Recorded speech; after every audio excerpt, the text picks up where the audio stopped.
je suis Patrick Ladeuil, je suis le responsable de la société Exua Développement, qui est une société commerciale qui exploite en fait le secteur d'activité de la santé au travers d'une solution de cabinet médical connecté, donc qui est un véritable cabinet médical où le patient est accompagné par une infirmière et se met en liaison avec le médecin traitant ou local disponible. Et c'est l'infirmière qui gère, entre guillemets, la manipulation des objets connectés et qui assiste le médecin auprès du patient. Dans la deuxième activité de ma société est effectivement tout ce qui va toucher à la sécurité informatique, à la cybersécurité, et forcément inclus dedans la RGPD, la formation RGPD, puisque comme vous l'avez compris, c'est quelque chose qui est en place normalement en France obligatoirement pour les entreprises, quel que soit leur type, depuis 2018. Or, on s'aperçoit que plus de 80% des entreprises ne sont pas en conformité de toute façon. Donc il y a un gros travail à faire en France sur ce sujet. Et malheureusement, c'est surtout le manque d'informations qu'ont les décideurs d'entreprise sur ce sujet qui fait qu'on a accumulé un énorme retard sur ce sujet. La RGPD, c'est donc la réglementation générale de la protection des données. Et une des composantes essentielles de cette RGPD, c'est la sécurité de ces données. Et la sécurité de ces données passe forcément par sa propre sécurité informatique. Et là encore, beaucoup d'entreprises, ça pêche un petit peu, je vais dire. Donc, je vais commencer, si Alexandra peut mettre les slides. Oui, c'est parti.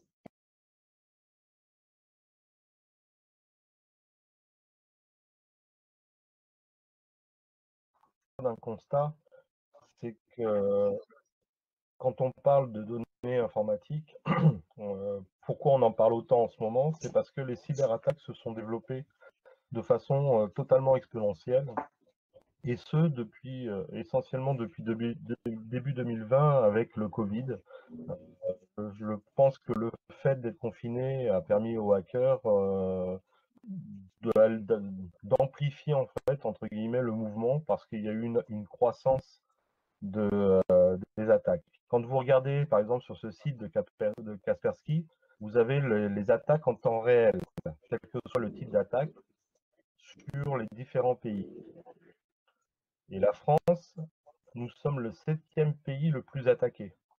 Donc en fait, grosso modo, effectivement, il faut se protéger contre ce piratage de quelque forme qu'il soit, sachant que les moyens pour un pirate de s'introduire dans votre réseau, dans votre système informatique, est multiple.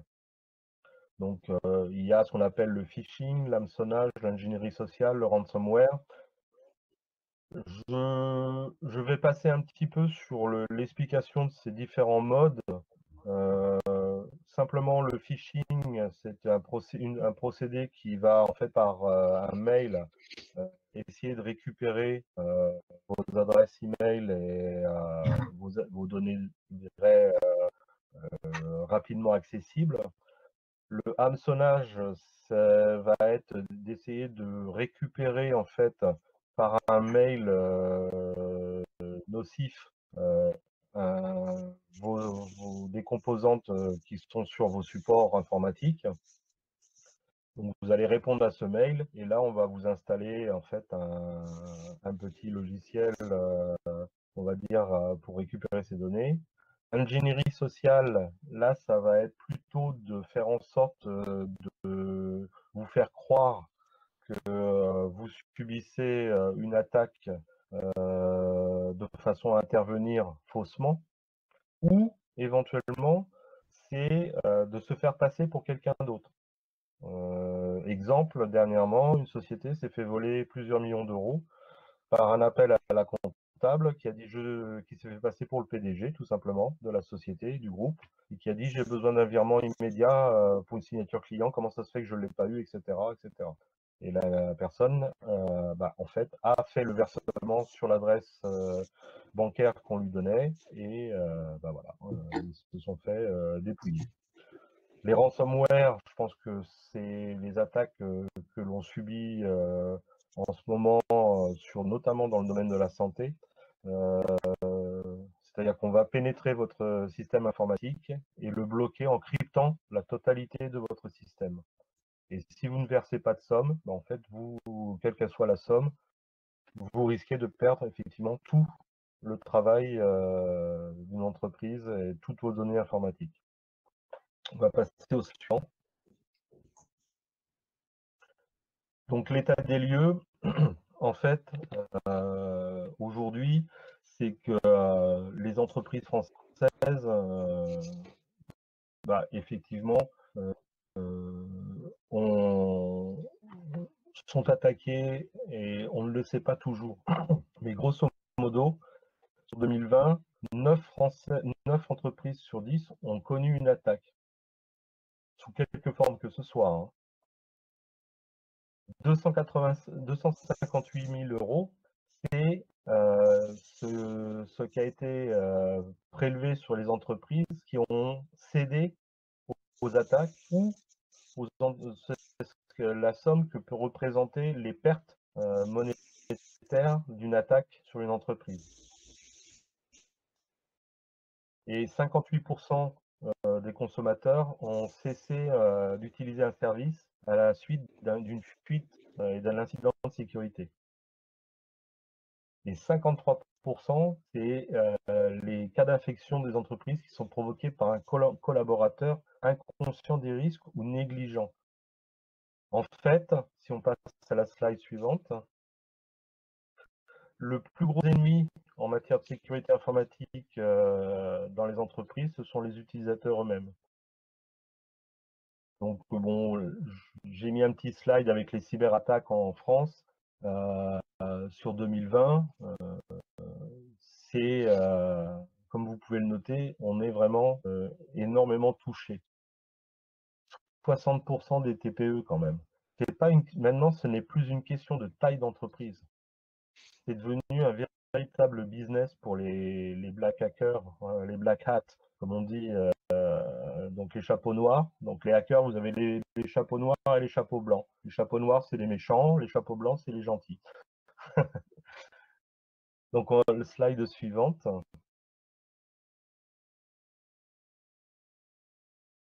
Alexandra?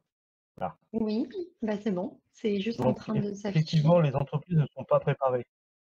Ouais, c'est affiché. Donc Super. les entreprises ne sont pas préparées et effectivement, il y a seulement 41% des entreprises qui disent être préparées. Donc ça veut dire qu'il y a encore une frange d'entreprises susceptibles d'être attaquées qui risquent de payer les frais, entre guillemets, d'une attaque, d'une cyberattaque sur leur propre service informatique. Donc les risques que l'on a d'une attaque, effectivement, les risques principaux, c'est de perdre l'ensemble des données de l'entreprise, perdre du chiffre d'affaires, forcément, parce que si on vous pique vos fichiers clients ou on vous crypte tous vos fichiers clients, vos fichiers commandes, vos tarifs, etc., avant de remettre en service l'ensemble de votre informatique, c'est du temps. C'est souvent beaucoup de temps. La dégradation de l'image de marque, forcément, tout à l'heure, on avait une association qui posait la question sur la gestion des données des patients. Si un patient se fait piquer toutes ses données sensibles par une intervention sur un de ses fournisseurs ou de sociétés avec lesquelles elle travaille, ça fait mal au niveau de l'image de marque et donc ça veut dire que la personne risque de ne plus faire appel à cette société. Les délais de remise en route du système informatique sont souvent très longs parce que si, par exemple, vous avez subi une attaque avec un ransomware, même en ayant des sauvegardes, remettre un service informatique, ça ne se fait pas en 5 minutes et en claquant des doigts. Donc c'est le risque de perdre aussi de l'argent, perdre du temps, et tout se rejoint en fait pour les entreprises, c'est éminemment risqué. Ensuite, on va passer à la slide. Donc, un des premiers points et une des premières conditions pour la cybersécurité, c'est de sensibiliser effectivement l'ensemble des personnels sur les risques que représente une attaque et comment une attaque peut intervenir dans l'entreprise. Et effectivement, l'humain est au centre du débat. C'est-à-dire que 80% des attaques réussissent grâce à l'humain. Et aujourd'hui, avec la Covid, donc forcément l'explosion du télétravail, le fait que les gens sont devenus un peu plus nomades, les méfiances que l'on a eues à cause du contexte sanitaire, ça a permis effectivement à ces hackers d'exploiter beaucoup plus largement les pénétrations sur les réseaux. Donc, pour se protéger, en fait, effectivement, il y a un point essentiel, c'est d'informer les collaborateurs, de développer cette notion de sécurité, aussi bien dans leur comportement professionnel que personnel. Je dis personnel parce que, encore une fois, je reviens au télétravail. Dans beaucoup de cas de télétravail, les personnes le font à partir de leurs propres outils. Peu d'entreprises, parce que c'est parfois des moyens, parce que parfois elles n'avaient pas cette possibilité rapidement, ont pu doter leur personnel de portable et donc à partir de là, les gens travaillaient de chez eux à partir de leur propre univers et de leur propre matériel. Donc en fait, si on apprend déjà aux personnes ces comportements, de gérer des mots de passe robustes, de ne pas répondre systématiquement à tous les mails, de faire attention à comment elles les ouvrent et ce qu'elles ouvrent, même de faire attention aux appels téléphoniques qu'elles peuvent recevoir où il y a des demandes parfois un peu spécifiques. Déjà, si les personnes sont sensibilisées et sont prévenues, ça peut éliminer déjà une grosse partie de ces attaques. Les objectifs de sécurité, c'est 3 éléments principaux. Et c'est là où ça rejoint de la RGPD, parce qu'en fait, la RGPD, ça comprend ces éléments, c'est-à-dire la confidentialité, qui a accès aux informations, l'intégrité des données, quels sont les droits sur les données, et la disponibilité, donc qui gère les données au sein de l'entreprise. Donc à partir de là, effectivement, si toutes les personnes sont sensibilisées, sont informées au niveau de cette sécurité informatique, on pourrait éliminer 80% des attaques. C'est énorme, c'est énorme.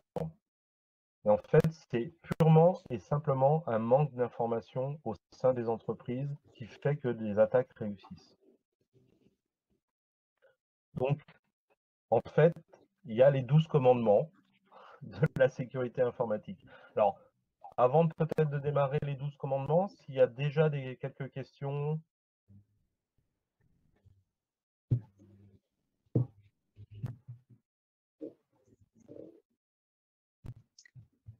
Alors, je vois pas de questions.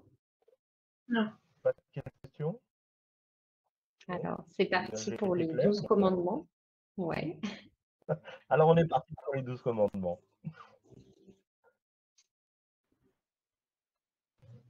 C'est bon, vous voyez mon écran? Donc, déjà, voilà, choisir avec soin ses mots de passe.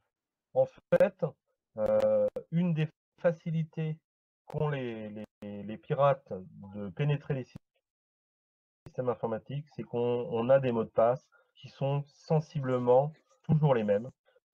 Facile parce qu'en fait, ils vont être à partir de données comme des des dates de naissance, des noms de ses enfants, de son chien, de ses animaux, etc.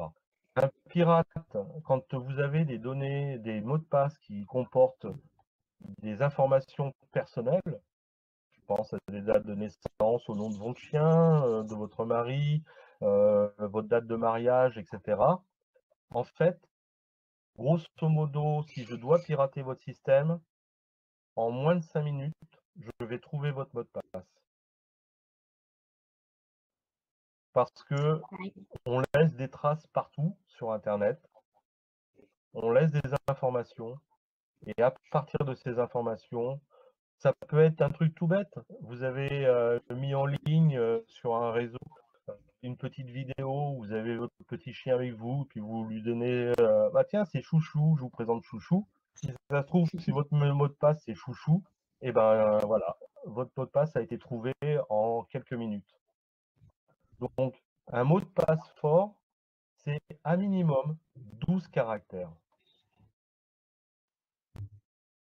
C'est une majuscule, au moins, une minuscule, un chiffre, un caractère spécial. Si vous avez un mot de passe de 12 caractères, un pirate informatique, même le plus technique, avec les plus grosses machines possibles, va mettre quasiment plus de 1000 ans avant de trouver votre mot de passe. Si vous avez un mot de passe de 6 caractères, par exemple qu'avec des lettres, c'est à peu près 5 minutes. On va tous changer nos mots de passe Voilà ce un soir. petit peu. C'est important. C'est important. Donc, pas d'éléments, pas de mots du dictionnaire, pas d'éléments psychosociaux, donc les dates de naissance, etc. Grosso modo, le mot de passe mémorisable, c'est l'idéal. C'est une phrase de passe que vous pouvez agréger par concaténation de mots, de phrases. Par exemple, vous pouvez très bien avoir un mot de passe. Là, j'ai mis portière, ceinture, clé, démarrage. C'est facile à mémoriser. Vous montez dans votre voiture, vous ouvrez la portière, vous mettez votre ceinture, vous mettez la clé, vous démarrez. Mais avant de trouver ce mot de passe-là, c'est quand même assez compliqué. Vous pouvez faire des phrases avec vive l'informatique, c'est fantastique, par exemple. Vous avez des majuscules, vous avez des minuscules, il n'y a pas de chiffres, mais vous avez des signes. Vous pouvez utiliser la phonétique. J'adore ça, moi, la phonétique. Donc, j'ai acheté 8 CD pour 100 € cet après-midi. Ça se traduit par un mot de passe. J'ai acheté 8 CD pour 100 € 7 AM. Voilà. Coordonnées comme ça, des dizaines. Donc, toujours faire attention, les majuscules à la première lettre d'un mot. Gardez les 2 premières lettres des mots. Par exemple, comment ça va les 3 loulous? Vous pouvez faire coca va le 3 l'eau. Voilà, ça c'est des méthodes pour faire des mots de passe facilement mémorisables et qui sont extrêmement compliqués pour quelqu'un qui ne l'a pas de trouver. Donc, je peux encore vous donner d'autres exemples avec les premières lettres d'un film, ou faire une opération mathématique, prendre la phrase d'une chanson que vous aimez. Alors, pas celle que vous préférez, parce que ça, je vais la trouver tout de suite. Si vous mettez partout que votre chanson préférée, c'est Oh Bella Ciao, c'est sûr que là, je la testerai sous toutes les formes possibles. Il vaut mieux prendre, si c'est vraiment cette chanson-là, et vous êtes sûr de vous en rappeler, prenez à ce moment-là je dirais une des phrases du texte, mais pas le refrain. Ou alors, pour certains, c'est plus simple, c'est un générateur de mots de passe sur Internet. Donc, on peut télécharger en fait ce qu'on appelle des coffres-forts informatiques qui ont en intégration intégré un générateur et qui vont générer en fait des mots de passe automatiques. Alors, l'avantage de ça, c'est que là, c'est vraiment des mots de passe compliqués. Et deuxièmement, comme c'est un coffre-fort, ça protège aussi toutes vos données puisque ça crypte l'ensemble de vos fichiers si vous n'avez pas le mot de passe. Je vais rajouter un petit détail au sujet du mot de passe. Normalement, la meilleure des protections, c'est un mot de passe par fichier. Un mot de Par passe par site, par application. exemple. Un mot de passe par site auquel on accède. Plus vous multipliez le nombre de mots de passe, plus vous construisez de barrières pour accéder à vos données. Donc, chaque usage a un mot de passe différent. Les mots de passe pour votre univers professionnel ne doivent surtout pas être identiques à vos mots de passe de votre univers personnel. Pas de mot de passe par défaut, il faut les changer. Gardez bien en tête que les règles de complexité, plus le mot de passe est complexe, plus il y a de caractères, plus il va empêcher de le trouver. Et surtout pas écrit sur un post-it. J'ai le cas d'un client qui se demandait comment on avait pu pénétrer son système informatique. En fait, c'est quelqu'un qui était passé dans l'entreprise et à l'accueil, il a vu un post-it sur l'écran de l'hôtesse d'accueil où il y avait le mot de passe réseau, tout bêtement, sur un post-it. Et là, il avait le mot de passe, il est rentré dans le réseau, il a fait ce qu'il voulait avec.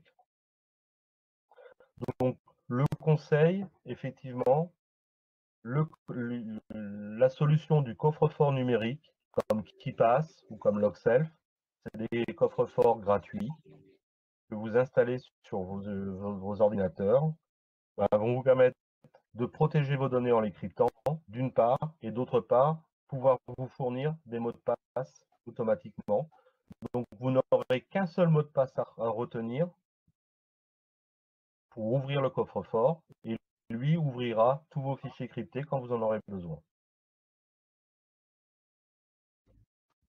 Donc, n'oubliez pas, un pirate avec votre mot de passe, il peut récupérer vos infos personnelles, il peut usurper votre identité, donc forcément il peut porter atteinte à votre image, et il peut piéger tous vos contacts également, et faire une chaîne après derrière. Donc là, il faut faire très attention, jamais, jamais, jamais de mot de passe identique. Quand vous utilisez un mot de passe quelque part, il ne doit jamais être répercuté ailleurs.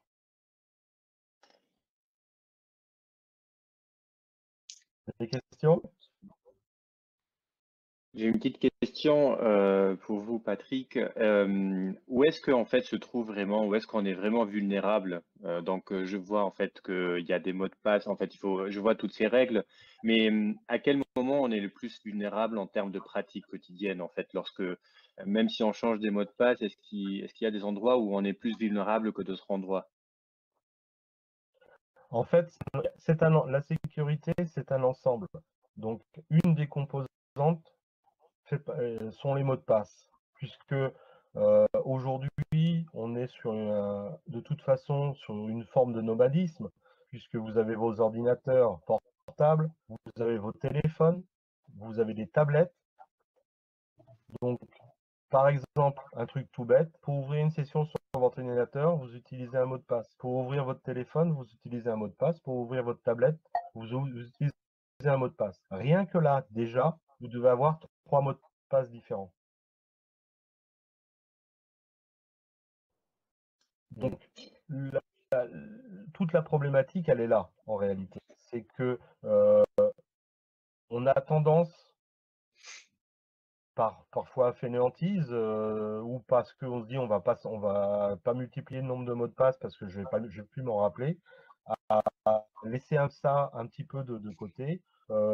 Parfois au sein du travail, moi j'ai vu des gens qui disaient tiens, je peux pas me connecter à ma session, est-ce que tu peux me donner ton mot de passe? Je vais aller sur la tienne. La personne, oui, bien sûr, vas-y, prends mon mot de passe. Non, je suis désolé, mais dans ces cas-là, Ça peut paraître méchant, mais c'est non, je donne pas mon mot de passe à personne, On a une petite même à un question dans collègue. le chat. Il y a quelqu'un qui demande si avec un mot de passe de plus de 12 caractères, il faut 1000 ans pour le craquer, pourquoi en créer plusieurs? Une bonne question. Alors, pourquoi en créer plusieurs? C'est justement parce que de toute façon, on sait pertinemment que les choses évoluent, les technologies évoluent. Aujourd'hui, même si on sait que ça fait 1000 ans, pour craquer un mot de passe de 12 caractères chiffres, on ne sait pas comment demain les choses peuvent évoluer. Il y a l'intelligence artificielle qui peut être mise en exergue, etc. Parce qu'on laisse toujours traîner des informations, quelles qu'elles soient, à un moment donné. Donc, multiplier les différents mots de passe, c'est multiplier la sécurité. De la même façon, là, on parle de mots de passe, je parle de mots de passe individuels, mais vous avez des entreprises où l'accès au réseau de l'entreprise, c'est un seul et même mot de passe. Donc c'est là aussi où il faut quand même prendre ses précautions. C'est un utilisateur, un mot de passe. Ok, merci. On passe au deuxième commandement. Voilà. Donc une condition également nécessaire, c'est de mettre à jour régulièrement vos logiciels. Alors, pourquoi? Parce qu'en fait, les hackers, qu'est-ce qu'ils font? Ils regardent ce qui se passe au niveau des logiciels et ils vont essayer de trouver des failles. Donc, en fait, comment exploiter les logiciels pour créer une porte dans un système informatique. Entre le moment où un hacker trouve une faille et l'entreprise reçoit cette information parce qu'elle a eu des clients qui se sont fait attaquer, elle va créer une mise à jour pour combler cette faille. Donc, si vous ne faites pas partie de ceux qui ont été attaqués par ces personnes, bah, en fait, cette mise à jour va vous permettre d'éviter de l'être par au moins cette porte qui avait été trouvée. Donc, grosso modo, il faut mettre à jour automatiquement ces logiciels. Et ce, sur tous les supports que vous avez. Il faut, parfois on dit, ouais, mais une mise à jour, c'est long, ça me met mon informatique indisponible pendant 30 minutes, etc., etc. Oui, peut-être, mais ça permet d'éviter de faire pénétrer. Pour vous donner un ordre d'idée, si vous avez un logiciel, je ne sais pas, je vais prendre tout simplement votre logiciel usuel Windows sur votre PC. Si, pour des raisons X ou Y, vous ne le mettez pas à jour, toutes les failles qui ont été trouvées par des hackers, si elles ne sont pas refermées, un jour ou l'autre, ben, en fait, votre système informatique sera pénétré parce que en fait, vous aurez laissé les portes grandes ouvertes. Donc, les mises à jour, par contre, faire attention. Une mise à jour, elle se fait soit automatiquement sur votre PC par le logiciel lui-même, ou elle se fait par une information où vous devez mettre à jour. Dans ces cas-là, c'est jamais une information. On ne va jamais, je dirais, cliquer sur un lien, sur une offre de mise à jour, mais on va sur le site du fournisseur et on regarde s'il y a vraiment une mise à jour et on fait cette mise à jour sur le site du fournisseur. Jamais par un lien envoyé par mail.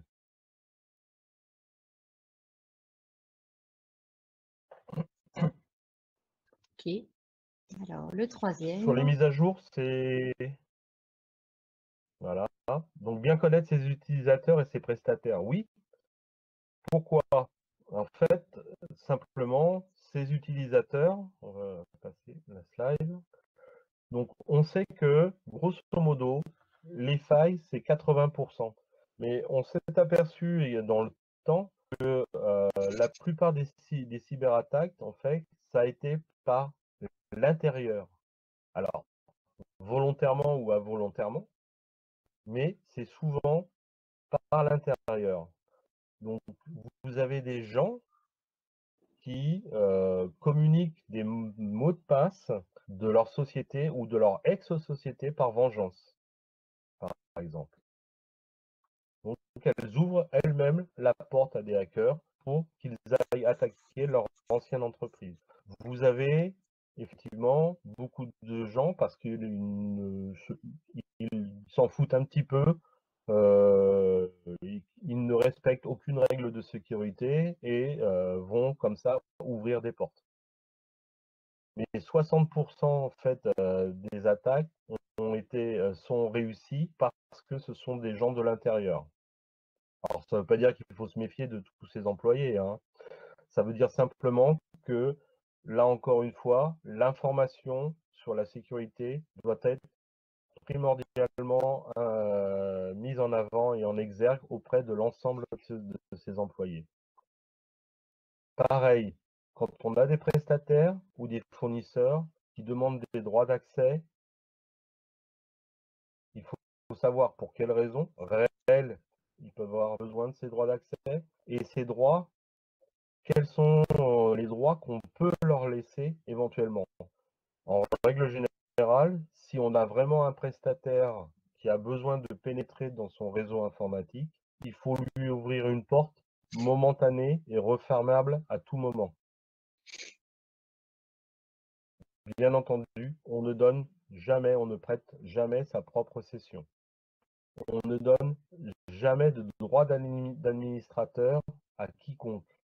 Dans une entreprise, il y a une personne responsable de l'informatique qui a des droits d'administration. Il doit rester seul administrateur. En aucun cas, quand on ouvre une session pour une personne, elle ne doit avoir des droits d'administrateur. C'est comme si vous vouliez, par exemple, pour faire un petit peu d'image, vous avez un réfrigérateur avec des casiers à clé. En fait, vous avez une clé qui ouvre toutes les portes, et chaque personne a sa partie dans son réfrigérateur pour prendre ce dont il a besoin. Vous êtes administrateur, ce sont les utilisateurs. Si vous laissez une clé à tout le monde qui peut ouvrir toutes les portes, vous imaginez bien qu'après ils peuvent aller se servir dans les boîtes des copains et à volonté. Donc chaque utilisateur doit être identifié nommément. C'est-à-dire qu'il n'y a pas d'utilisateur lambda, il n'y a pas d'utilisateur type comptabilité, pas d'utilisateur type service commercial. C'est toujours une liaison avec: je donne des droits d'accès à mon informatique, je donne les droits à monsieur un tel ou madame X, qui fait peut-être partie de ce service-là. Donc, en fonction du service, je donnerai des autorisations d'aller à tel ou tel endroit. De la même façon, par exemple, si je donne un accès utilisateur à un commercial, il n'y a aucune raison que je lui donne un accès, par exemple, à la comptabilité. Donc là, c'est un travail qui doit être fait entre le service informatique et le service RH, qui doivent tous deux travailler de concert pour avoir et établir une procédure d'arrivée et de départ des personnes, et donc forcément des droits d'utilisateurs qu'ils peuvent avoir sur l'informatique de l'entreprise.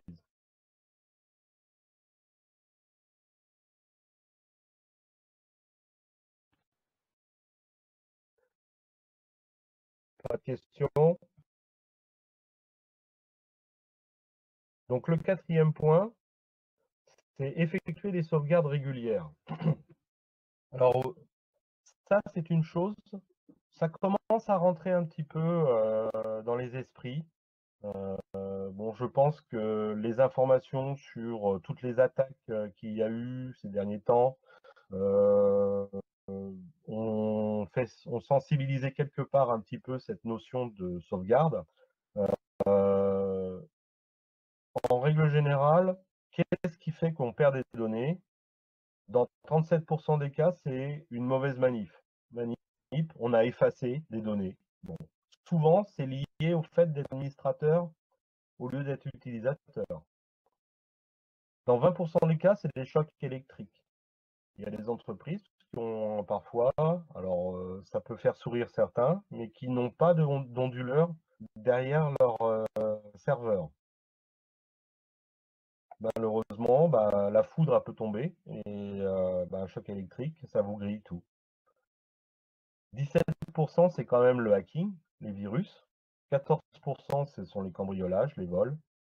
9%, c'est de la pénétration interne, c'est de la fraude. Et 3%, c'est l'incendie, les dégâts des eaux. Donc, grosso modo, il faut effectuer des sauvegardes de son informatique régulièrement. Donc, il y a une règle, c'est 3, 2, 1. C'est la slide suivante.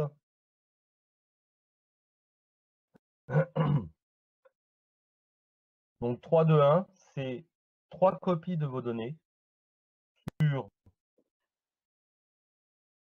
2 différents médias et 1 sur un site externe. Par Justement, exemple, excusez-moi vous Patrick. pouvez faire une sauvegarde. Oui. Pardon, excusez-moi, du coup, je vous interromps parce que sur ce point-là, il y a une question dans le chat sur les supports. Vous dites sur 2 différents médias. Et la question qui est posée, c'est effectuer des sauvegardes, mais sur quel support? Est-ce que justement, vous auriez des exemples ou des recommandations sur ces variétés de supports et sur leur intérêt ou leur pertinence? Tout à fait. Alors, donc, ce que j'ai noté par différents médias, c'est justement les supports. En réalité, mon conseil, c'est un disque dur externe, donc que l'on peut mettre en sécurité, que l'on peut emmener chez soi, éventuellement, si on ne le perd pas, mais au moins qu'on puisse mettre ailleurs.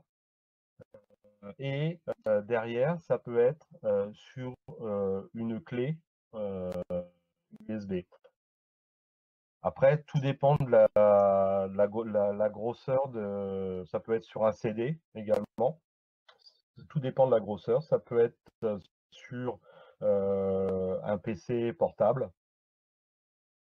Et donc là, je vous dirais que moi, personnellement, j'utilise un disque dur externe et un autre disque dur externe que j'emmène avec moi, qui est crypté.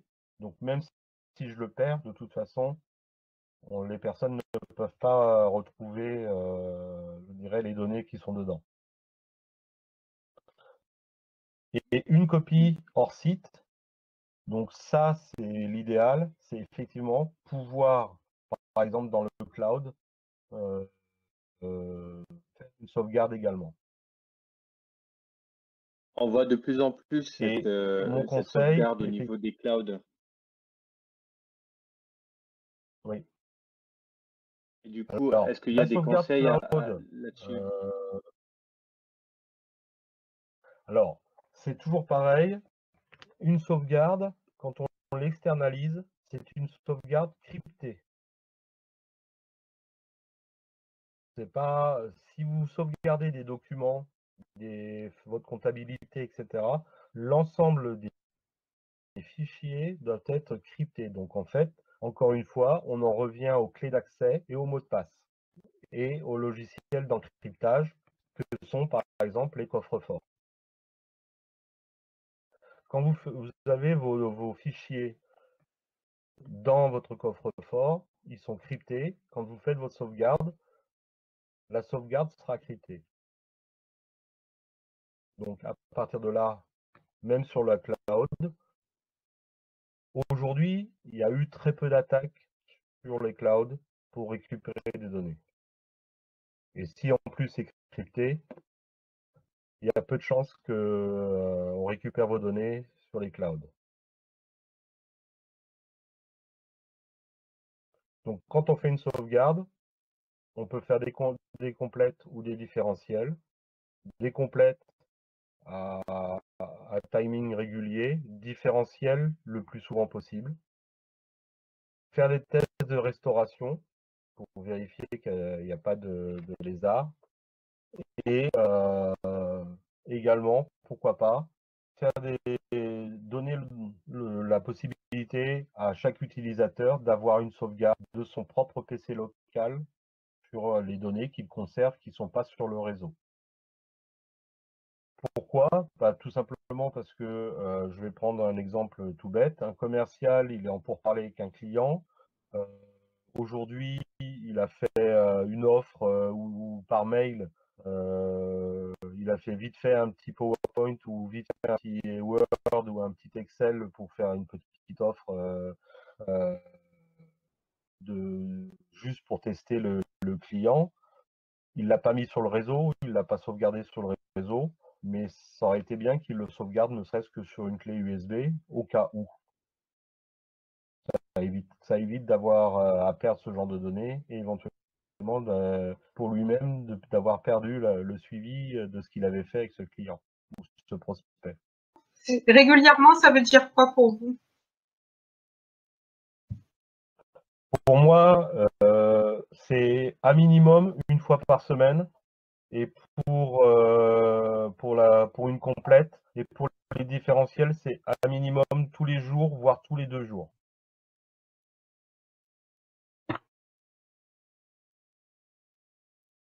C'est une astreinte, mais c'est un systématisme qu'il faut prendre parce que, encore une fois, on n'est jamais à l'abri. C'est un truc tout bête. J'ai une petite menuiserie qui malheureusement a déposé le bilan suite à un incendie parce que les sauvegardes qu'il avait, elles dataient de 2 ans. Et donc, ses fournisseurs nouveaux, ses tarifs, sa compta, tout a brûlé. Voilà. Donc, une sauvegarde, on ne sait pas de quoi demain peut être fait, on ne sait pas ce qui peut arriver. Il y a effectivement le piratage, mais il y a plein d'autres cas qui fait que demain, on ne sait pas ce qui peut se passer et d'avoir en fait sauvegardé son informatique, ça permet de pouvoir la remettre en place relativement rapidement. Quand je dis relativement, c'est vraiment relativement, mais surtout de pouvoir récupérer l'ensemble des données de son entreprise. Ça, c'est le plus important pour assurer une continuité derrière. Il y a une autre question sur la question des clés USB ou les disques durs. Il y a quelqu'un qui dit: mon employeur n'autorise pas les clés USB ou les disques durs. Ce qui effectivement, enfin, je l'ai déjà entendu dans des grands établissements où il y a des politiques d'entreprise précises. Du coup, dans ce cas-là, comment faire? On s'en remet uniquement aux sauvegardes de la DSI, mais pas des postes en local? Le poste en local, alors ça c'est compréhensible. Ça veut dire que la DSI est consciente des risques de se faire pirater ou de perdre des données confidentielles, entre guillemets. Parce que qui dit que clé USB, encore une fois, on a ça dans la poche, je la perds dans la rue, dans le métro, quelqu'un la trouve et il peut savoir, ah mince, tiens, j'ai tous les comptes de la société Tartampion. Ça peut être effectivement très très embêtant. Donc, ça veut dire que cette société-là, déjà, elle devrait mettre à disposition de ses employés du cryptage, une sauvegarde cryptée. Et deuxièmement, au moins un accès sur un cloud sécurisé, donc crypté, pour les employés, pour qu'ils puissent sauvegarder leurs propres données, je dirais, PC. Elle n'aurait effectivement pas le risque qu'un support externe puisse être perdu, mais elles auraient quand même une sécurité que les données, je dirais, de chaque employé qu'il utilise au quotidien et qu'il ne met que sur son PC puissent être récupérées à un moment donné. Donc mon conseil, c'est plutôt un cloud crypté dans ce cas-là. Ok. Merci. On passe à Alors, l'accès Wi-Fi. l'accès Wi-Fi entreprise, sécurisé. Alors oui, effectivement, quand vous avez un Wi-Fi, ben, en fait, selon la puissance de votre signal, on peut, je dirais, aller chercher un accès et trouver si encore une fois le mot de passe d'accès de ce Wi-Fi n'est pas vraiment tip-top, on peut profiter. Moi, je me rappelle d'une époque où avec un téléphone, je ne sais pas si pour certains qui l'ont connu, peut-être d'autres plus jeunes moins, mais on avait des téléphones, entre guillemets, les premiers sans fil chez soi, où on était content, on avait un beau téléphone, et puis on se baladait dans la maison avec le téléphone et une antenne d'1 mètre de haut au bout. En fait, tout le monde avait à peu près le même téléphone et au final, en se baladant dans la rue avec juste le terminal, avec le téléphone, on pouvait téléphoner gratuitement sur le compte de voisins qui avaient le même téléphone et donc où l'antenne se connectait sur ça. Bah, le Wi-Fi, c'est exactement la même chose en réalité.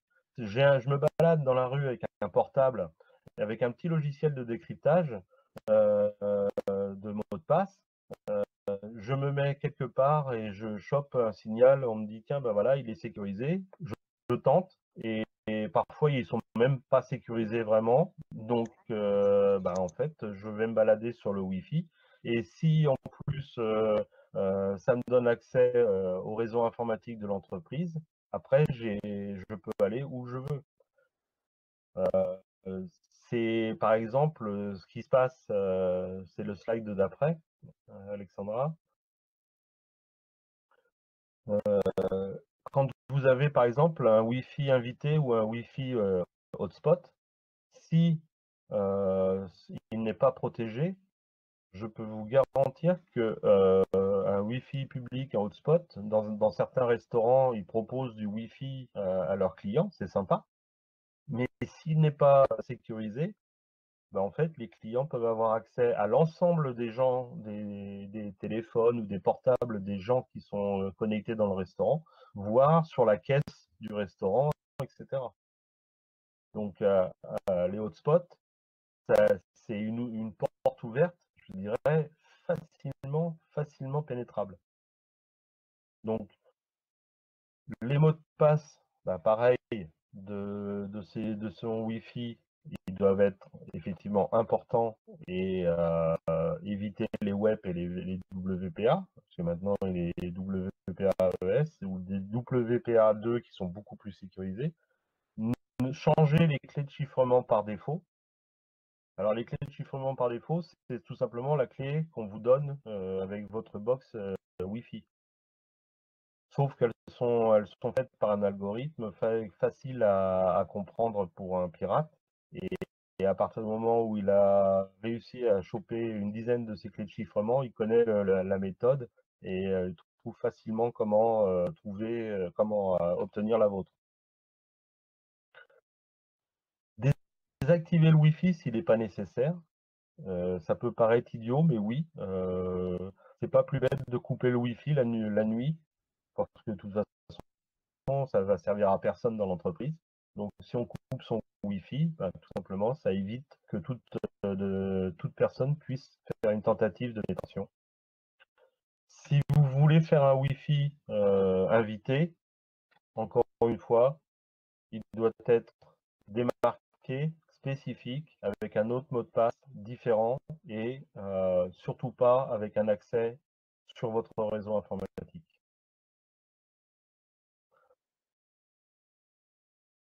Donc voilà, les risques, ben, tout simplement, si je pénètre par Wi-Fi, je peux changer les paramètres de vos supports.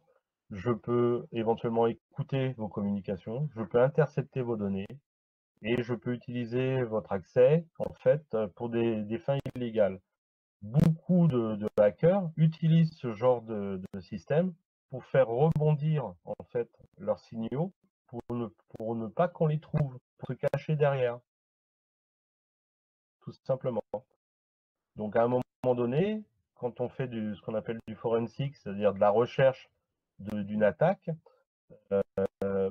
parfois on retrouve des postes dans des entreprises. Donc en fait, le hacker est passé par le Wi-Fi et s'est fait passer pour le poste de l'entreprise.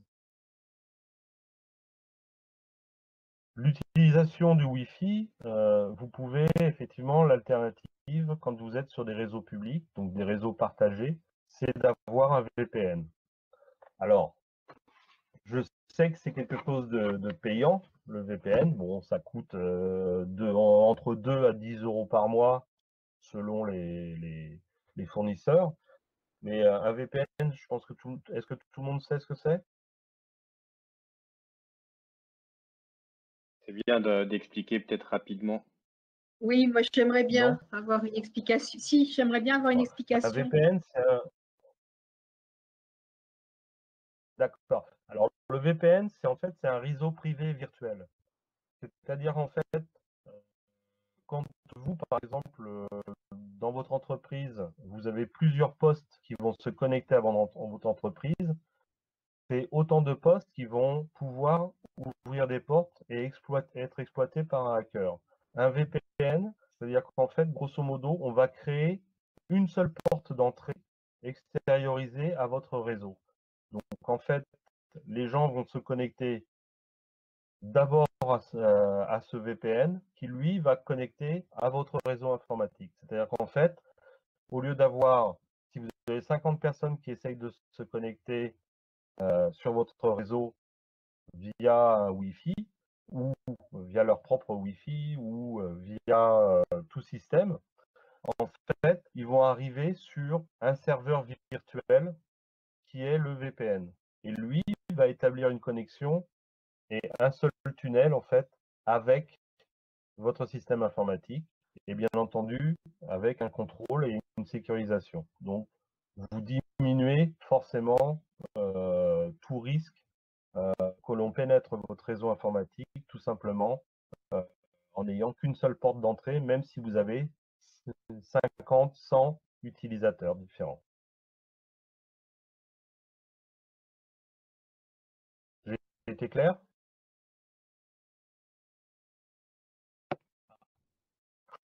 Et juste une question sur la mise C'est en ça qui me place. fait signe OK. Comment ça se... En fait, comment on peut le mettre en place si on n'a pas une DSI, par exemple? Voilà, nous, dans notre structure, j'ai pas de DSI et je sous-traite tout ce que vous venez de dire jusqu'à maintenant, plus ou moins bien, mais en tout cas, je vois qu'on a fait un pas en avant, qu'il en reste un. Le VPN, comment on peut faire? Est-ce que c'est quelque chose qu'on peut mettre en place seul ou forcément il faut avoir des professionnels? C'est un service qu'on achète? Comment ça se passe? Non, non, non, non. Alors, le VPN, c'est un abonnement que l'on prend. Alors aujourd'hui, il y a des offres, vu ce qui se passe, tous les fournisseurs de VPN font des offres assez fabuleuses à du type 2,20 € par mois pour sa sécurité. Je trouve que c'est pas cher payé. Payer 12 mois ou 24 mois d'avance et puis voilà. Et en fait, tout simplement, vous allez télécharger une application sur votre ordinateur et cette application du VPN qui va assurer en fait l'ensemble des connexions. Donc grosso modo, aujourd'hui, comme je le disais tout à l'heure, on utilise les téléphones, les ordinateurs portables, les tablettes. C'est autant de supports en fait qui peuvent permettre à un hacker de pénétrer un réseau informatique. Tout simplement parce que vous consultez vos mails professionnels depuis votre téléphone ou depuis votre tablette ou depuis votre ordinateur, par exemple. Et vous allez ouvrir un mail, ne serait-ce que même en ouvrant votre mail sur votre téléphone bah, en fait, si c'est un mail d'hameçonnage ou malfaisant, vous allez ouvrir une porte. Donc, grosso modo, il faut faire très attention parce que aujourd'hui, il y a une croissance très importante en fait d'attaques qui sont liées à l'utilisation du téléphone. Et donc, bah, souvent, on a son téléphone personnel qui est aussi son téléphone pro. Et ben ça, c'est dommage.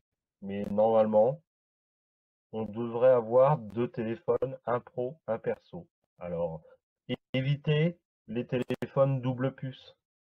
Alors, je mets ma puce professionnelle et puis ma puce perso dans le même téléphone. Ah, là, forcément, c'est pas bon. C'est pas bon. Si vraiment vous utilisez votre téléphone personnel à des fins professionnelles, ben c'est pareil.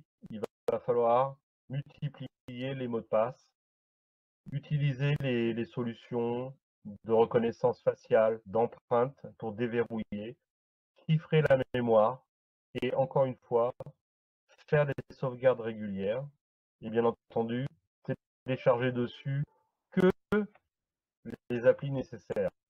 Alors, vous allez me dire, est-ce que un jeu de Candy Crush ou autre est une appli nécessaire? Je vous répondrai que non.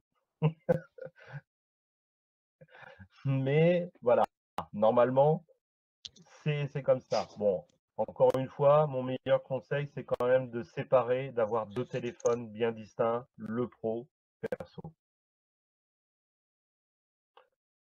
Ensuite, on va, à moins qu'il y ait des questions, hein, sinon je passe rapidement.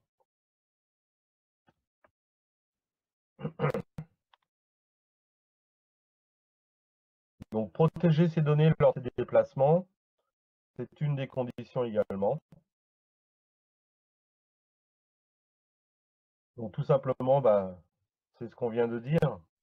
J'ai mon téléphone, j'ai pas mis de mot de passe, j'ai pas mis de code PIN, j'ai rien mis dessus. Je le perds, je me le fais voler. En plus, je m'en sers pour le professionnel.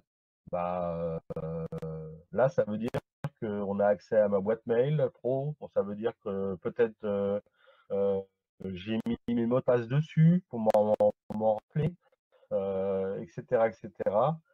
Donc, effectivement, le téléphone, il faut faire très attention quand on se déplace. Pareil, faire des sauvegardes. Important pour moi, c'est de désactiver les fonctions Wi-Fi et Bluetooth quand vous n'en avez pas besoin. Parce que là, encore une fois, c'est très facile de récupérer les données de votre smartphone simplement parce que vous avez laissé ouvert votre Bluetooth ou votre signal Wi-Fi.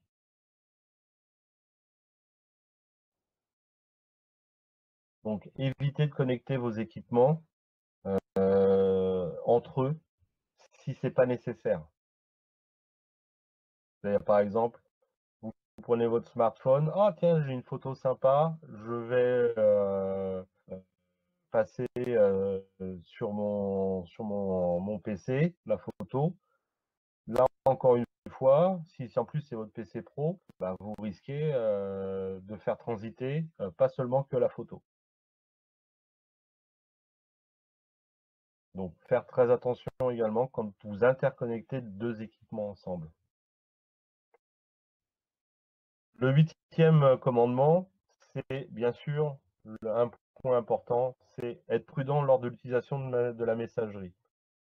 Bah, comme je l'ai dit à plusieurs reprises là aujourd'hui, le mail est un moyen très simple de pénétrer un réseau informatique parce qu'en fait, tout simplement, on peut y glisser énormément de choses. Ah, on ne voit pas le slide suivant, Alexandra. Ouais, c'est bon. Donc le phishing, voilà. Donc le phishing ou l'hameçonnage, bah, on s'est rendu compte qu'effectivement 91% des cyberattaques, c'est un mail qui paraît innocent. Et pourquoi pourquoi il y a autant de sociétés qui achètent des fichiers d'adresse mail Et pourquoi il y a autant d'adresses mail qui circulent dans ce qu'on appelle le dark web, c'est-à-dire l'internet noir, là où il y a un peu plus de malfaisants, c'est simplement parce qu'en fait, sur la quantité, il y a toujours quelqu'un qui va cliquer sur un lien et qui va donc ouvrir volontairement, entre guillemets, une porte.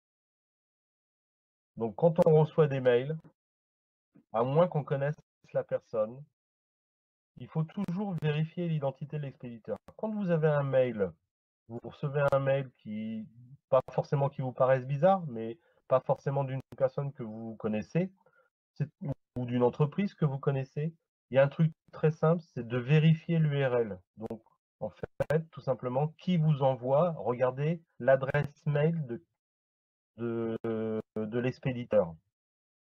Et si c'est un nom de société, vérifiez tout simplement si cette société existe. Bien entendu, faire attention sur des mails d'APA aux fautes d'orthographe. Quand vous avez un mail avec des fautes d'orthographe qui viennent de votre banque, c'est qu'il y a, ou de l'État, c'est qu'il y a un petit souci. Donc, n'ouvrir les pièces jointes que quand vous êtes sûr de l'expéditeur. Si vous avez un doute, vous lancez une analyse antivirus. Vous ne répondez jamais par courriel à une demande d'information perso. Et vous ne relayez pas les messages de type chaîne, parce que là aussi, c'est un truc très facile pour pêcher, entre guillemets. Et là, il y a beaucoup de sardines qui se font prendre. Donc, le conseil, c'est effectivement, quand vous avez un doute ou qu'il y a des éléments comme les fautes, etc., vous n'ouvrez pas, vous détruisez le message. Là, je vous ai mis un petit facsimilé de ce qu'on peut recevoir.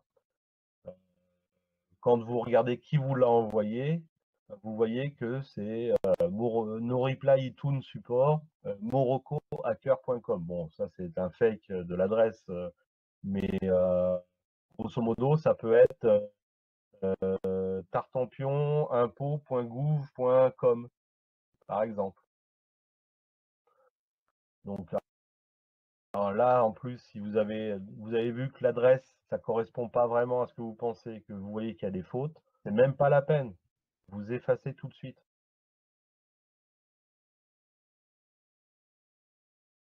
C'est vraiment dans l'hygiène, on va dire, d'informatique, c'est un des éléments primordiaux, c'est vraiment de faire attention à vos mails.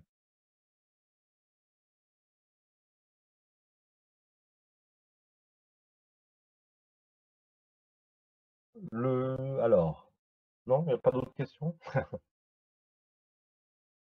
Donc, quand vous téléchargez, en fait, vos programmes, ne téléchargez des programmes que sur le site officiel des éditeurs. Jamais sur des sites tiers et jamais sur des offres et des liens qu'on peut vous envoyer, par mail notamment. Quand on télécharge un programme, ça veut dire qu'on peut en avoir besoin réellement. Dans ces cas-là, on va sur le site de l'éditeur et on télécharge directement sur le site de l'éditeur. Ça, c'est une condition sine qua non. Sinon, forcément, vous allez prendre le risque de vous faire d'ouvrir des portes, encore une fois. Télécharger un programme sur les sites officiels des éditeurs. Alors, les éditeurs eux-mêmes en profitent pour promouvoir d'autres produits avec des sociétés sœurs, etc. Donc, grosso modo, faire attention, toujours une analyse antivirus systématique, décocher systématiquement les installations logicielles complémentaires. Ne serait-ce que par exemple, si vous installez un driver pour votre imprimante, bien souvent, on va vous proposer de l'Adobe Acrobat avec, ou un nouveau fournisseur comme un navigateur, etc. Bref, ce sont des liens sponsorisés, ce sont des liens pour télécharger d'autres applications. Ça ne sert à rien il faut décocher systématiquement l'installation de ces logiciels complémentaires. Et enfin, désactiver l'ouverture automatique des documents téléchargés. Pourquoi? Parce que tout simplement, ça vous permet d'avoir le temps de vérifier avec votre antivirus que ce que vous avez téléchargé, le programme que vous avez téléchargé, ne contient pas de problématiques.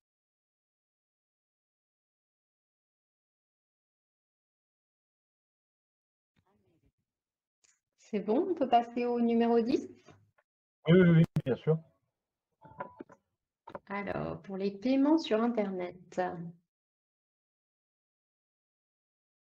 Alors, effectivement, ça c'est, je dirais, souvent plutôt plus dans le cadre personnel que dans le cadre professionnel. Mais encore une fois, je fais une sorte d'amalgame entre les différents supports informatiques que l'on possède, c'est-à-dire téléphone, PC, tablette, etc.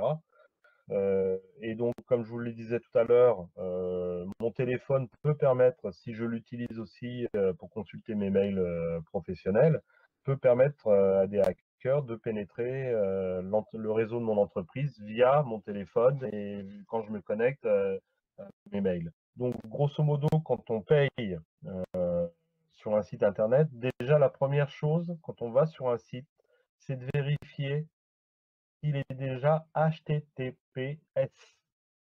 S'il est HTTP, alors de plus en plus, automatiquement, parfois votre Windows vous empêche, ou votre provider Google ou autre, vous empêche en fait d'accéder à ce site. Certains passent au travers. Mais déjà, il faut que ce site soit sécurisé, c'est-à-dire que vous ayez ce petit cadenas visible devant l'adresse. Deuxièmement, forcément, si vous avez des noms de domaine, autant faire se peut, c'est vérifier que le nom de domaine correspond bien à la société.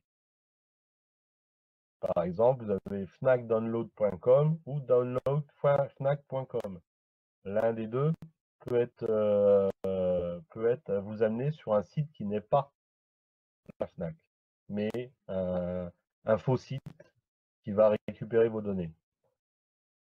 Pareil, au niveau des banques, vous avez des procédures d'identification et surtout, bien entendu, ne jamais transmettre vos codes confidentiels ou quelques données confidentielles que ce soit à votre banque. S'ils ont besoin, soit ils vous demandent de venir les voir, soit vous avez des accès sur vos comptes directement et sécurisés. Donc, je vais aller à la suivante, Alexandra. Donc, encore une fois, séparer les usages personnels des usages professionnels. Donc, 72% effectivement des données perdues l'ont été par cet amalgame. Donc, c'est très important, encore une fois, c'est bien faire comprendre aux personnes qui travaillent dans votre entreprise qu'il y a cet aspect. Alors, bien sûr qu'on le répète en permanence aux gens, ils sont là pour travailler, ils ne sont pas là pour discuter avec la copine ou le copain, donc qui est plutôt du personnel. Mais il n'empêche qu'encore une fois, la multiplication des outils à notre disposition fait qu'à un moment donné, dans les entreprises, de toute façon, des gens établissent un usage personnel au sein de l'entreprise. Donc, grosso modo, normalement, dans certains cas, on peut demander aux personnes de ne pas utiliser leur téléphone personnel au sein de l'entreprise pour se connecter, par exemple, au Wi-Fi de l'entreprise. On n'apporte pas son équipement personnel de communication à l'entreprise et inversement, on n'emmène pas ces outils d'entreprise chez soi. Alors, bien entendu, j'exagère le trait obligatoirement, mais il n'empêche que il faut sensibiliser toutes les personnes à bien faire cette séparation, que au sein de l'entreprise, on doit utiliser les matériels professionnels. Aujourd'hui, avec le télétravail, il est bien évident que les gens ont emmené, s'ils ont cette possibilité-là, leur PC portable professionnel dans chez eux et qui travaillent normalement avec. Mais même s'ils sont chez eux, qui travaillent avec, ils ne doivent que l'utiliser pour le professionnel et pas se dire ah bah tiens, j'ai un ordinateur super efficace, bien plus puissant que le mien, je vais en profiter, de toute façon je suis confiné pour encore 2 mois, je vais en profiter pour télécharger mes films, mes vidéos, et puis je les effacerai quand je reviendrai au bureau. Bah là non, là c'est pas bon du tout. Donc c'est là où je reviens aussi au fait de la séparation des dominations administrateur et utilisateur. Donc, inversement, pas de données pro sur vos équipements perso et pas de données perso sur vos équipements pro. Et enfin, alors faire attention aussi, oui, un petit point, faire attention aux clés USB. Une clé USB qui se balade de son PC perso à son PC pro, c'est pas bon non plus. Parce que là, encore une fois, bah, on a pu télécharger sur son perso un fichier avec un virus ou un accès à un logiciel permettant un accès, un cheval de Troie, si on peut appeler ça, et qui va se télécharger sur votre PC Pro quand vous allez mettre la clé. Donc ça, c'est aussi extrêmement interdit. Donc voilà, à peu près. Et le dernier point, bah, prendre soin de son identité numérique, bien entendu.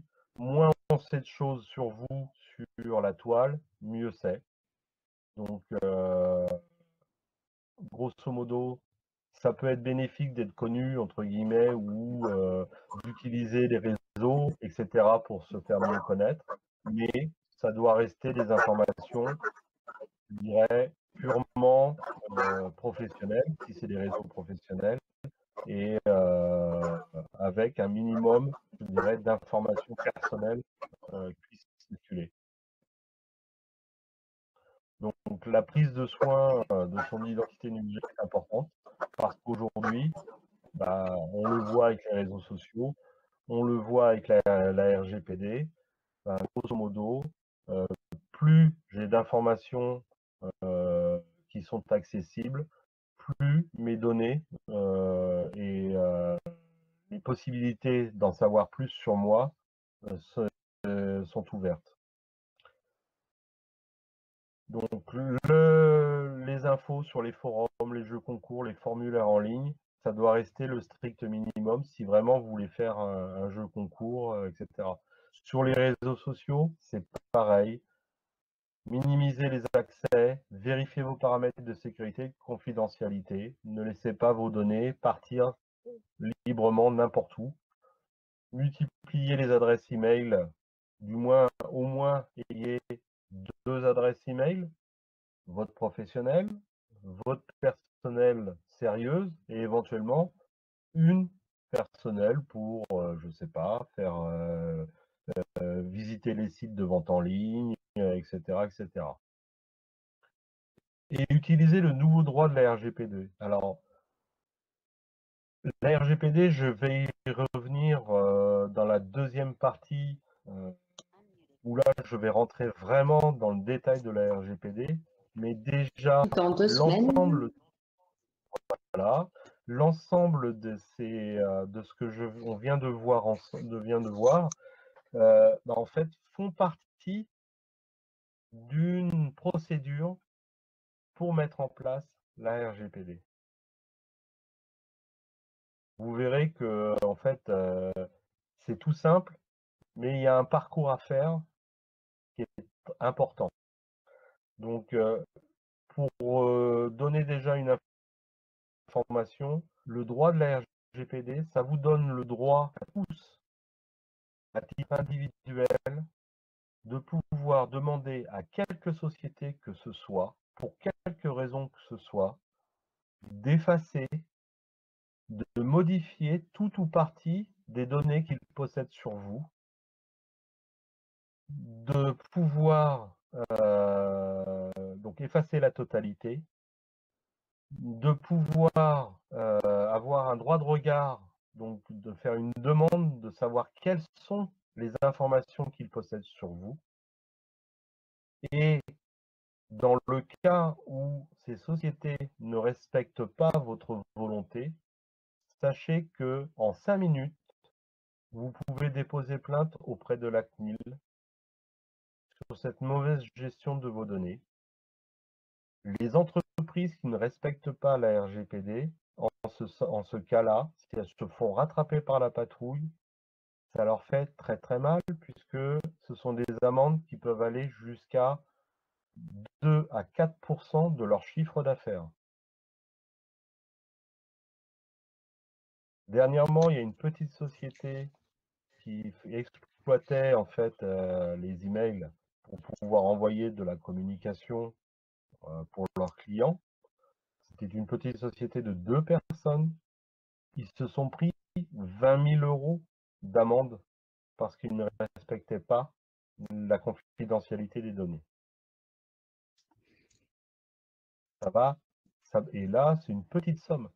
Et pour se rapprocher un peu de l'univers santé, il y a 2 médecins qui viennent de se prendre 6 000 €. Et en plus, la CNIL communique sur ces amendes. C'est-à-dire qu'elle affiche les sociétés en disant, voilà, eux ont été attrapés par la patrouille et ils ont pris tant d'amendes. J'ai vu qu'il y avait une question. Oui, j'ai une question. Par rapport à ça, à l'effacement des données, on peut garder des données en tant qu'archive. Très concrètement, par exemple, des dossiers d'usagers, d'anciens usagers qui sont partis. Je n'ai plus leurs données sur mon ordinateur actif, mais en revanche, j'ai des données informatiques qui sont stockées sur des disques durs au titre d'archives. Alors, la question, elle va être simple, c'est que s'ils n'ont pas, ces personnes, de lien d'employés, donc en fait de lien légal à conserver pendant une période, encore une fois légale, ces données, la réponse est non. Même pas en tant qu'archive. Même pas en tant qu'archive. Les données, ou alors il faut prouver qu'elles sont vitales pour votre société. Ou parce que vous devez, à un moment donné, à un organisme d'État, de pouvoir communiquer une certaine partie de ces données. Ce qu'il faut savoir, et j'y viendrai beaucoup plus en détail la fois prochaine, c'est qu'une donnée, elle a une vie. Elle se crée, elle se stocke, elle s'exploite et elle meurt. C'est-à-dire qu'elle se détruit volontairement, et ce, au bout d'un laps de temps qui ne doit pas excéder 3 ans, si ce n'est pas une donnée vitale à l'entreprise ou une donnée légale. Ça fait partie justement de cette réglementation et ça fait partie du chemin que l'on doit avoir pour être en conformité avec la RGPD. D'accord, merci. Du coup, après, je vous enverrai à tous la présentation et puis le lien pour vous inscrire si vous voulez poursuivre. Ce sera dans 2 semaines à la même heure. Et là, ce sera vraiment en détail sur le RGPD. Voilà. Donc, alors, on termine je vais avec finir par charte. le petit bonus. Ouais. Je finis sur le petit bonus. Juste quand vous êtes dans l'entreprise. Alors, quand je dis entreprise, ça peut être une association, c'est toute forme professionnelle. Hein. La charte informatique est un bon moyen pour informer et donner les bonnes pratiques et les obligations de chaque personne qui travaille au sein de votre entreprise, association ou autre, pour préserver la sécurité de vos données et celle dont vous êtes responsable. Donc, grosso modo, créer au sein de votre unité une charte informatique, ça permet d'une part de sensibiliser, d'informer et, entre guillemets, obliger les personnes à respecter ces pratiques au sein de votre entreprise. Donc, faire une charte informatique, au départ, il faut bien lister ce que vous voulez que les gens ne fassent pas ou quelles procédures ils doivent mettre en place quand ils sont dans votre entreprise. Mais une fois que c'est fait, quand vous leur faites signer cette charte, quand ils rentrent dans l'entreprise ou quand ils y sont déjà et que vous l'avez créée, bien entendu, ça permet de mettre les choses à plat et d'être sûr que toutes les personnes ont bien compris et qu'elles ont pris également conscience des risques qu'elles prennent en ne respectant pas cette charte informatique.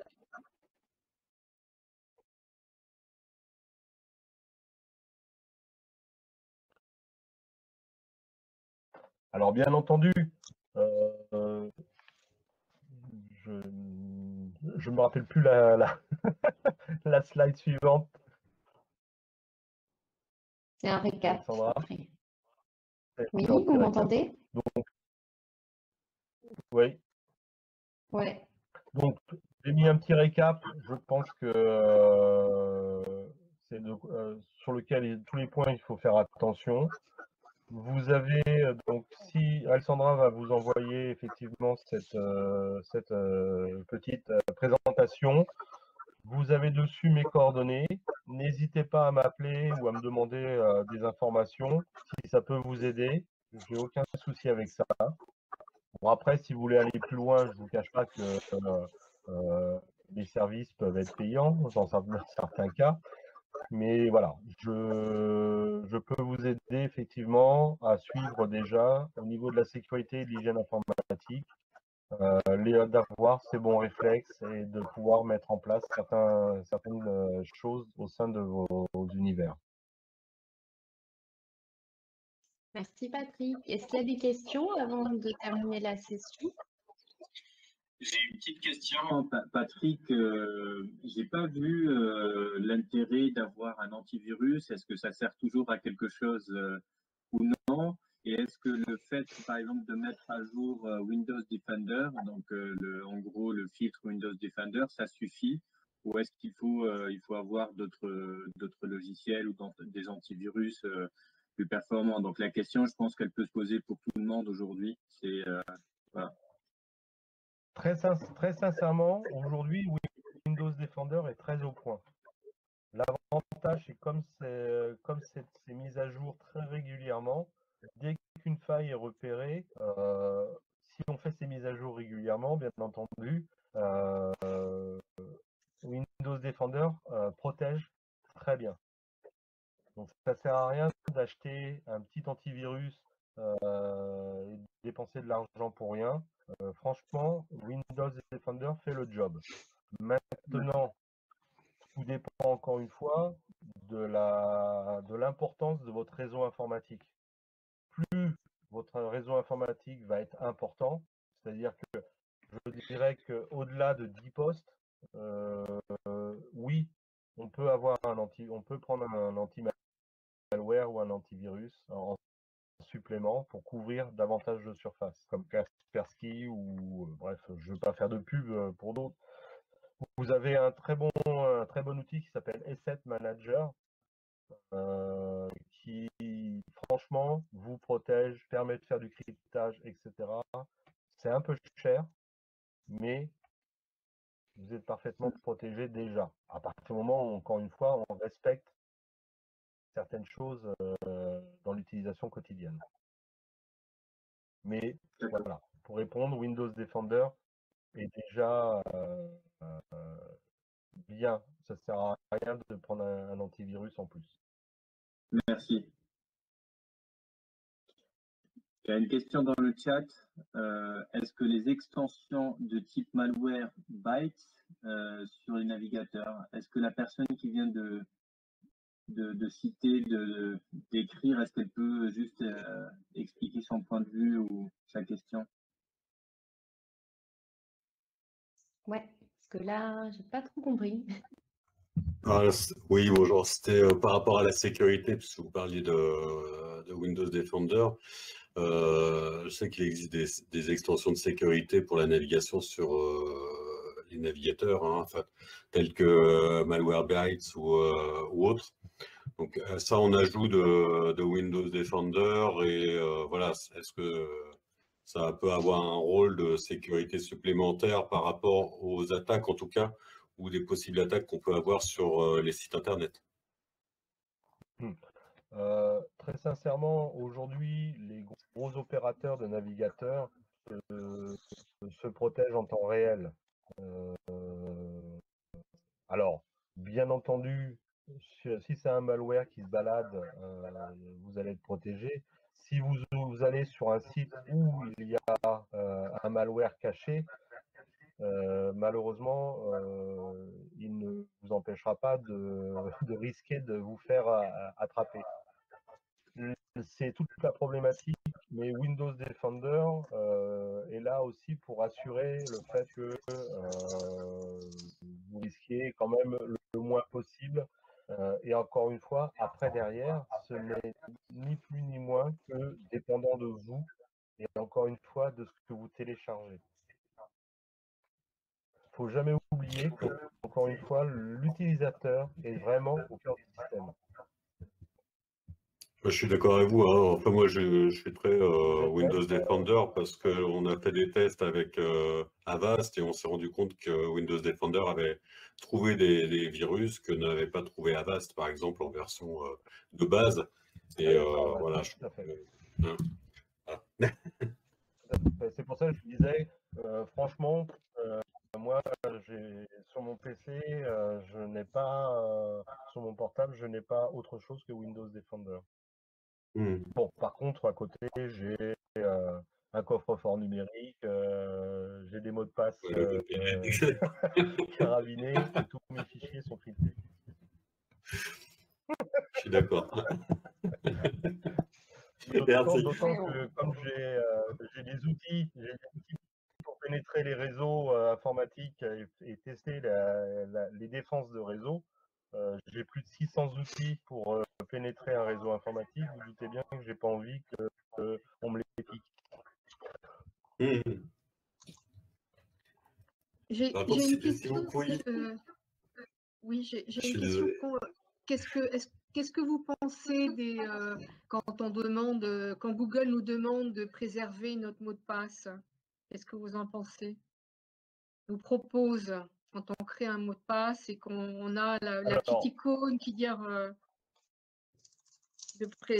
on peut le. L'avantage, c'est que effectivement, vous ne perdez pas vos mots de passe, que c'est protégé, mais c'est simplement un service que rend Google. Euh, Votre mot de passe, entre guillemets, est protégé parce qu'il faudrait que ce soit Google qui se fasse attaquer et hacker. Donc, quelque part, c'est un peu compliqué quand même. D'un autre côté, ça a effectivement l'avantage que après derrière ce mot de passe, si vous êtes sur votre compte Google, sur votre téléphone, votre mot de passe pourra être communiqué. Donc encore une fois, si vous n'avez pas séparé vos mots de passe ou vos univers professionnels et personnels, ben, si par ailleurs vous avez votre mot de passe Google professionnel et que vous ouvrez sur votre téléphone personnel, et que votre téléphone personnel est infecté, entre guillemets, votre mot de passe professionnel sera connu. Donc c'est encore une fois, hein, c'est votre usage. Moi, il y a des mots de passe parce que j'ai pas envie de m'embêter quand je vais sur un site. Si je vais sur, je sais pas, Amazon, c'est Discount, Ubaldi ou autre. Si je vais sur ces sites d'achat en ligne, j'ai un mot de passe. J'en ai rien à faire que Google me mette sauvegarder ce mot de passe. Maintenant, si c'est pour ma banque, je peux vous dire que Ah il n'y a oui, pas. ouais. Ok.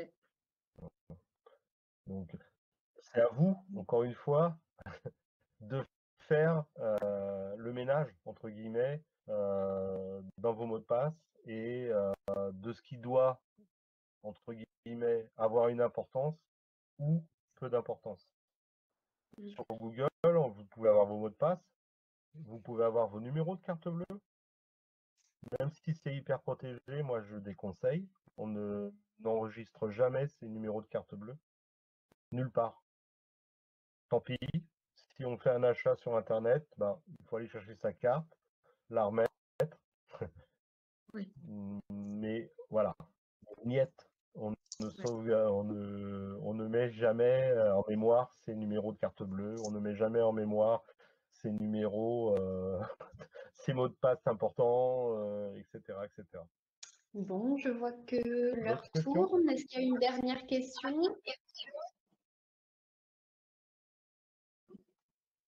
Super. C'est Bon, bon. ben voilà. De toute façon, vous aurez la présentation, le mail de Patrick. Et voilà, on Merci espère vous revoir le 11 mai pour la suite et pour approfondir cette question. Merci Patrick pour cette super pédagogie. En tout cas, c'était très clair. Je vous remercie de votre Merci à attention et de votre tous. participation.